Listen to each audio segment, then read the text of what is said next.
देवर्षि आप आए, आपने देखा और जाने लगे, कुछ कहा नहीं। देवराज इंद्र, मैं क्या कहूँ? आप मुझसे क्या सुनने की अपेक्षा रखते हैं? देवर्षि, देवताओं के शुभचिंतक से शुभचिंतन की ही अपेक्षा रख सकते हैं देवर्षि। वैसे हम और आप जो देख रहे हैं, उसका प्रारंभ ही हम देख चुके हैं।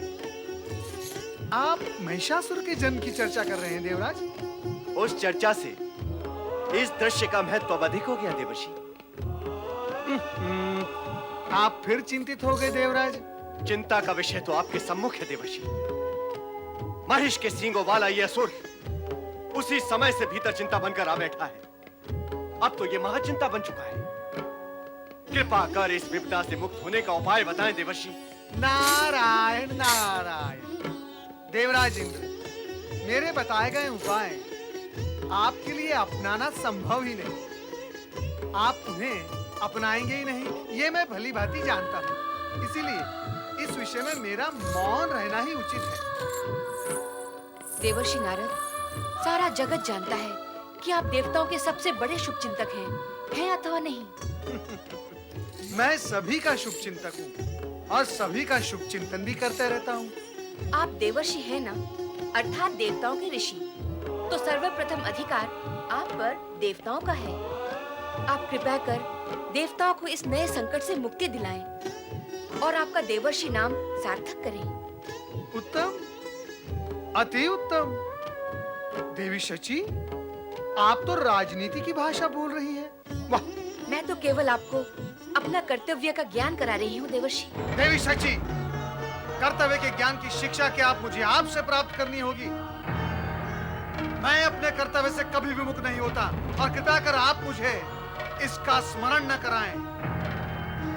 उत्तम तो यही होगा कि आप इस बात पर ध्यान दें कि आपके पति देवराज इंद्र अपना कर्तव्य निभाते हैं या नहीं।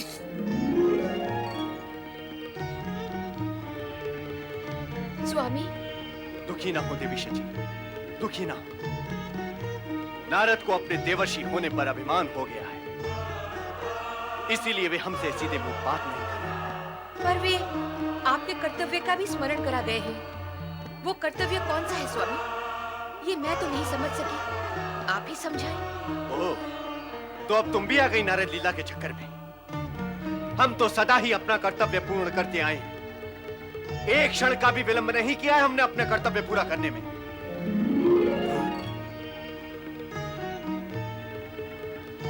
अचानक देवराज कहाँ चले गए? मुझे कैसे ज्ञात होगा कहाँ चले गए? आप ही पता लगाइए। ओम ब्रह्मणे नमः। ओम ब्रह्मणे नमः। ओम ब्रह्मणे नमः। ओम ब्रह्मणे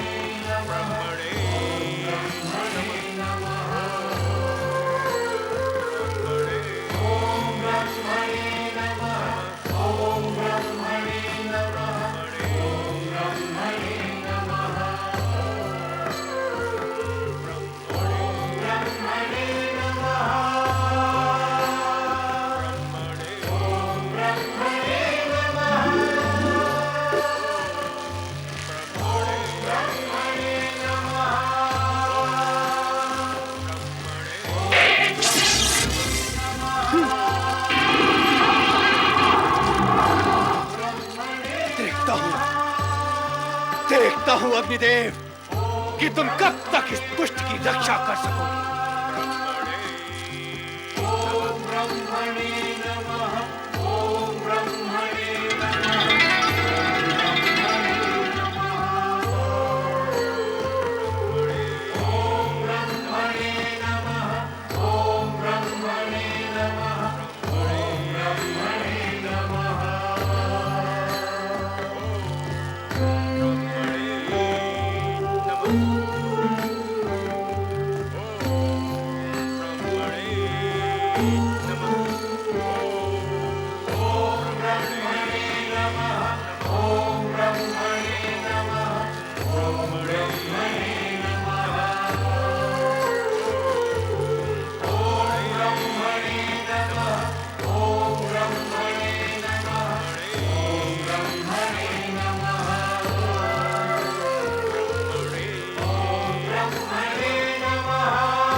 एकाएक आप कहाँ अदृश्य हो गए थे देवराज?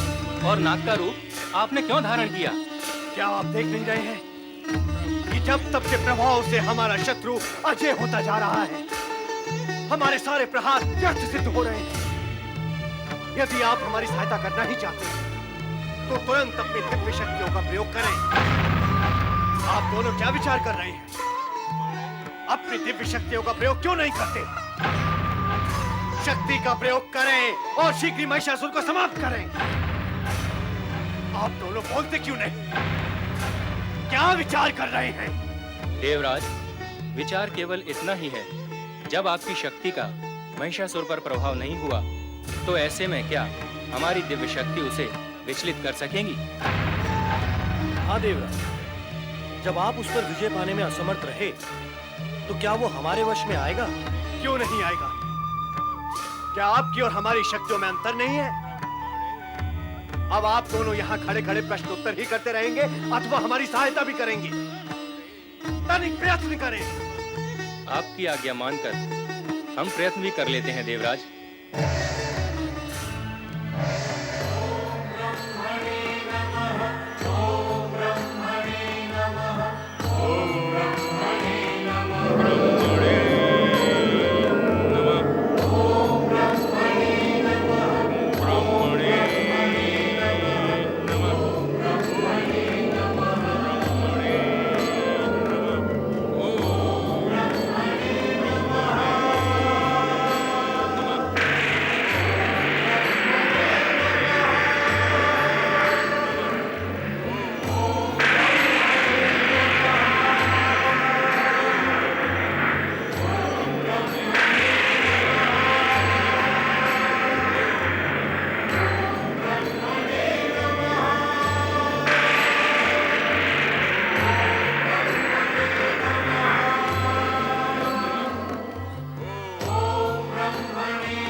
हर संभव प्रयत्न करके देख लिया किंतु आप असफल हुए। और मैं अब आपसे यह भी स्पष्ट कर दूं कि आपकी सारी चेष्टाएं व्यर्थ सिद्ध होंगी। आपके प्रत्येक प्रहार के पश्चात महिषासुर और भी अधिक बलवान होता चला जाएगा। तो फिर हम क्या करें देवर्षि? हाथ पे हाथ रख के बैठे रहे? अपने शत्रु को बलवान होने दें ताकि समय आने पर वो हमें नष्ट कर दे? आपसे सहायता के लिए कहा तो आप तो मुंह मोड़कर चले गए। आप ना तो हमारी सहायता करते हैं और ना हमें कुछ करने देते हैं। तो फिर हम करें तो क्या करें? देवराज, आपका शत्रु जिसे आप नष्ट करना चाहते हैं वो इस समय क्या कर रहा है? क्या कर रहा है? ये आप भी देख रहे हैं और हम भी देख रहे हैं कि वो कठोर तपस्या कर रहा है। हाँ, अब इतना और बता दे कि वो कठोर तपस्या क्यों कर रहा है? तीनों लोगों पर अपना अधिकार स्थापित करने के लिए, हमसे स्वर्ग हरण के लिए और देवता और मानवों पर अत्याचार करने के लिए। और अब आप ये भी जानते हैं कि उसे ये सब करने के लिए परमपिता ब्रह्मा जी का वरदान चाहिए और कठोर तपस्या के बल पर वो वरदान प्राप्त भी कर लेगा। अवश्य कर लेगा देवर्षि, अवश्य कर लेगा, क्योंकि आज तक ऐसा हुआ ही नहीं है कि किसी दानव ने अपनी तपस्या पूर्ण की हो और उसे ब्रह्मदेव का वरदान प्राप्त ना हुआ। बस बस बस बस बस बस बस। मेरा अंतिम प्रश्न देवराज, मेरा अंतिम प्रश्न आपसे यह है कि एक दानव कठोर तपस्या करके परमपिता ब्रह्मा जी से वरदान प्राप्त कर सकता है और उस वरदानी शक्ति से हरण, हत्या, अनाचार, अत्याचार कर सकता है। फिर आपके साथ कौन सी विवशता है? आप स्वर्गाधिपति होकर भी परमपिता ब्रह्मा जी अथवा भगवान भोलेनाथ की कठोर तपस्या करके उनसे वरदान नहीं प्राप्त कर सकते? उस वरदानी शक्ति से स्वयं की रक्षा नहीं कर सकते? शक्ति संचित करके महिषासुर को पराजित नहीं कर सकते? बताएं देवराज, बताएं आपके साथ कौन सी विवशता है? विचार करें आप देवराज।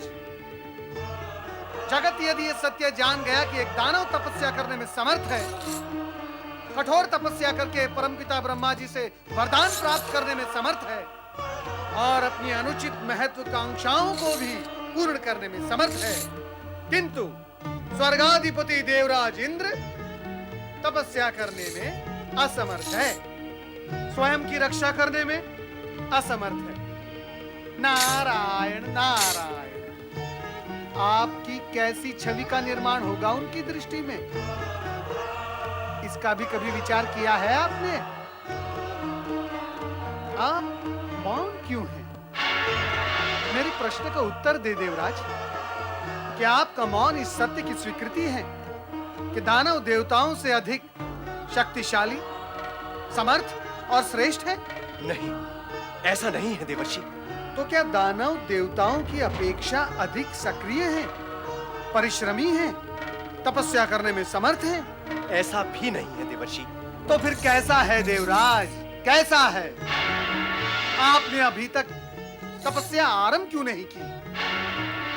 आप महिषासुर की कठोर तपस्या से भयभीत होकर अनुचित व्यवहार तो करने लगे, किंतु उससे भी अधिक कठोर तपस्या करके स्वयं को उससे अधिक शक्तिशाली बनाने का कार्य आपने नहीं किया।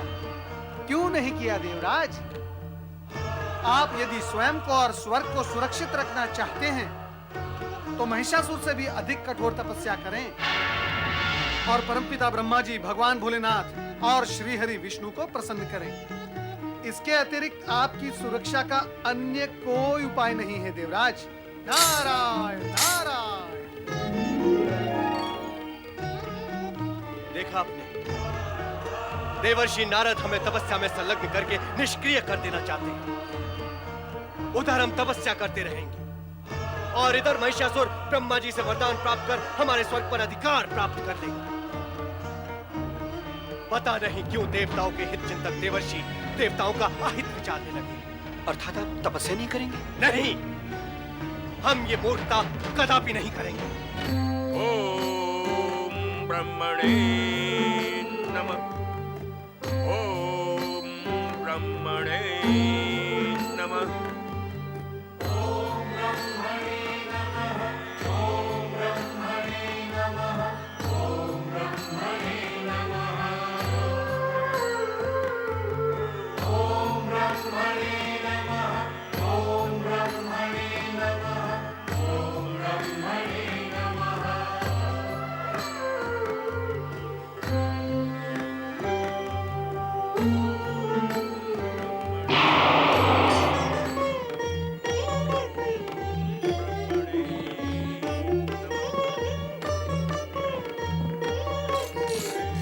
परमपिता ब्रह्मा जी को पुत्र नारद का प्रणाम।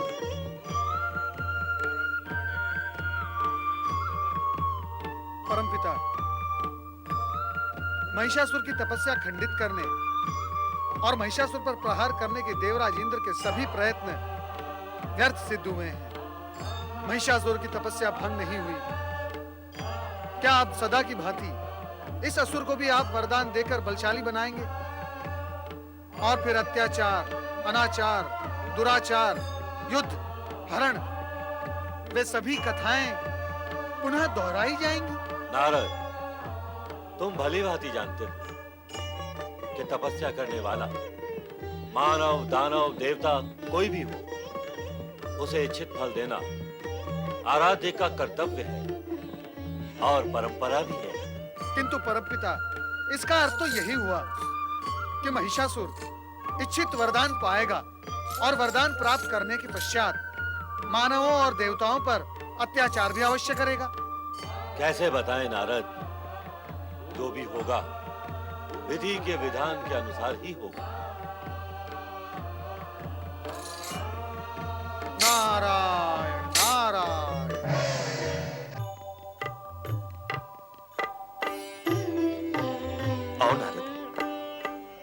तुम्हारा स्मरण कर रहे थे। ये तो चमत्कार हो गया, ये तो चमत्कार हो गया प्रभु कि आप मेरा स्मरण करने लगे।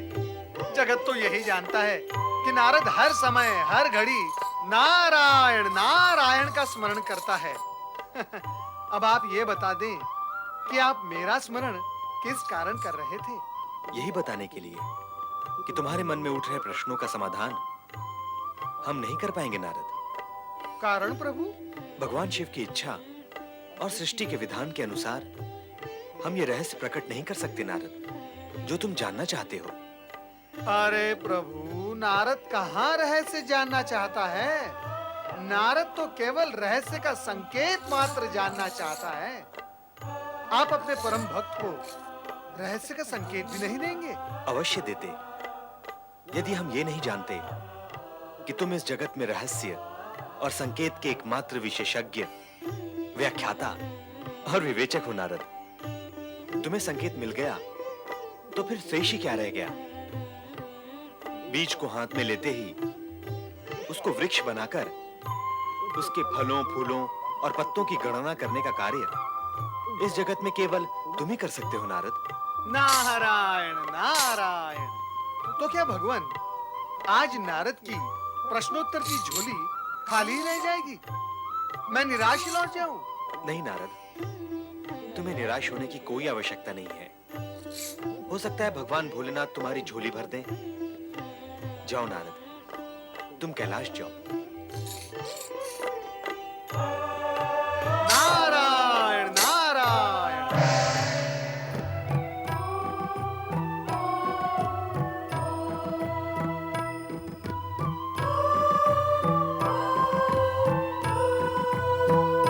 पार्वती, देवी पार्वती।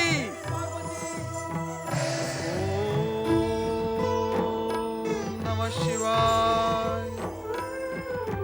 तो नारद, ब्रह्मा जी और भगवान विष्णु तुम्हारे जिस प्रश्न का समाधान नहीं कर सके, वो तुम हमसे पूछने आए हो। सत्य तो यही है।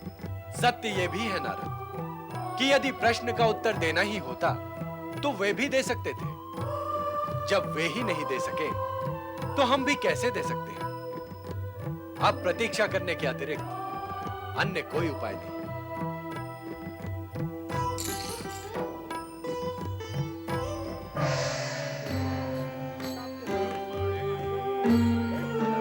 नारायण नारायण ना।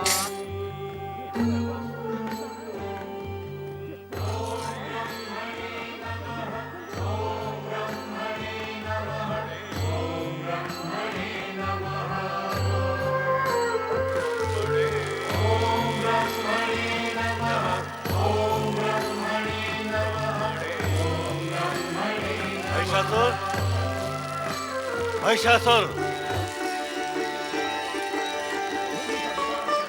जय हो ब्रह्मदेव, जय हो।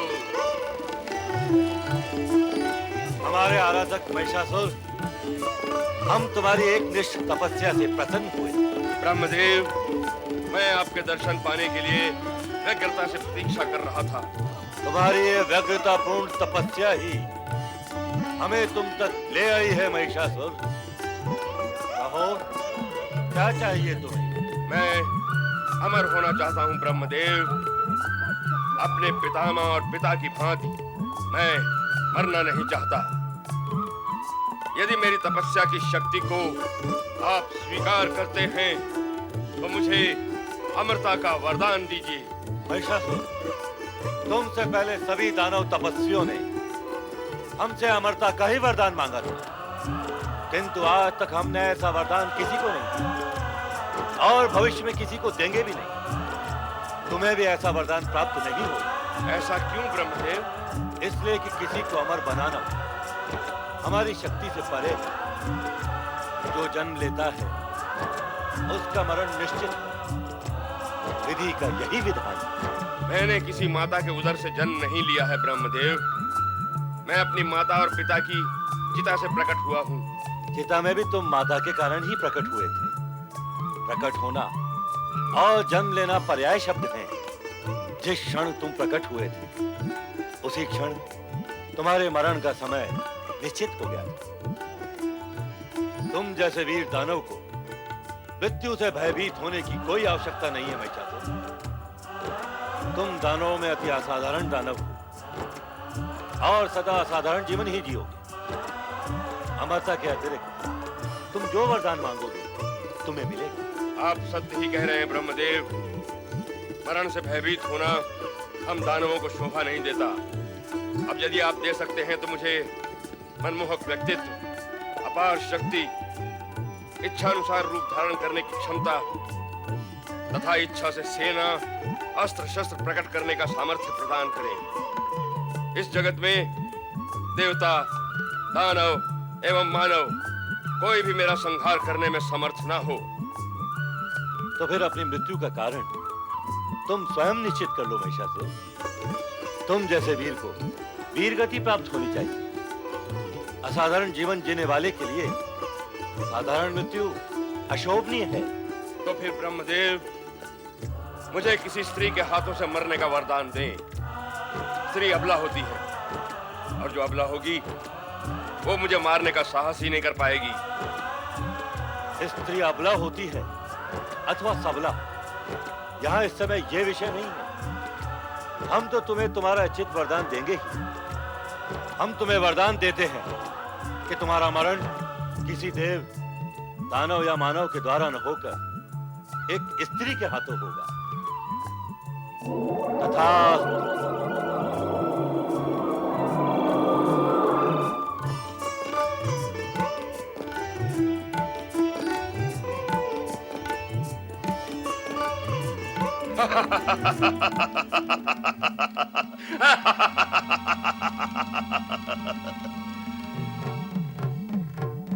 मुझे अपनी वरदानी शक्ति को परखना चाहिए। मनमोहक व्यक्तित्व,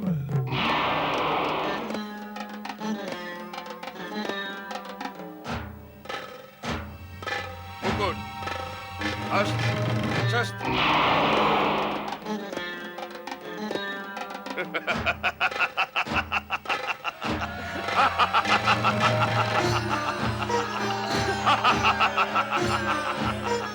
महाबली महिषासुर की, दानववीर महिषासुर की, महाबली महिषासुर की, दानववीर महिषासुर की, महाबली महिषासुर की, दानववीर महिषासुर की। नारायण नारायण। देवराज इंद्र, आश्चर्यचकित होने का कोई कारण नहीं है। यह अट्टहास महिषासुर को परमपिता ब्रह्मा जी द्वारा प्राप्त वरदान की प्रसन्नता का परिणाम है। उसे इच्छित वरदान प्राप्त हुआ है देवराज। अब वो देव, दानव अथवा मानव किसी के भी द्वारा मर नहीं सकता।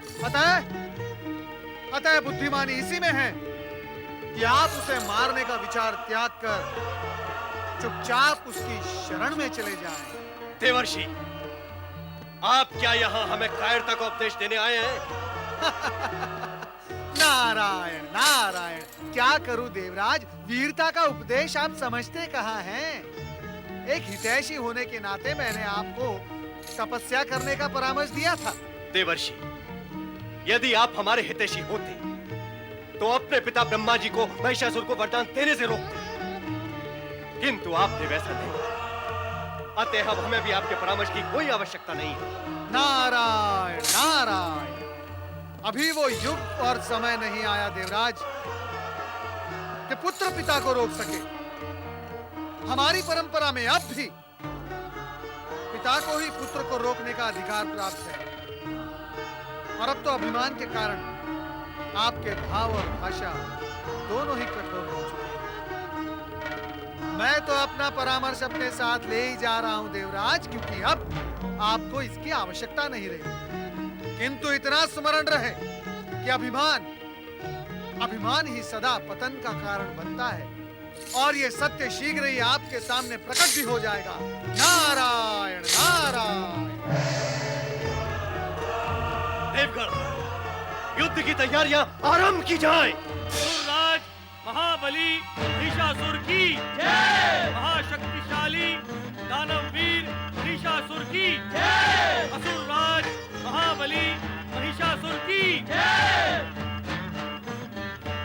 दानव एवं यक्ष वीरों, हमने समस्त पृथ्वी लोक को अपने अधीन करने का निश्चय किया है। जो राजा हमारा आधिपत्य स्वीकार नहीं करेगा, उसे हम अपने बाहुबल से अधीन करेंगे अथवा समाप्त कर देंगे। जो ऋषि मुनि अपना यज्ञ भाग आज तक देवताओं को देते आए हैं, अब हमें देंगे। जो ऐसा नहीं करेगा, उसे मृत्यु दंड दिया जाएगा। पृथ्वी लोक के साथ साथ पाताल लोक भी हम दानवों के अधीन होगा। उसके बाद स्वर्ग लोक को हम अपने साम्राज्य का अंग बनाएंगे। इसलिए विजय अभियान तुरंत आरंभ हो। असुर राज महाबली महिषासुर की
शिवाय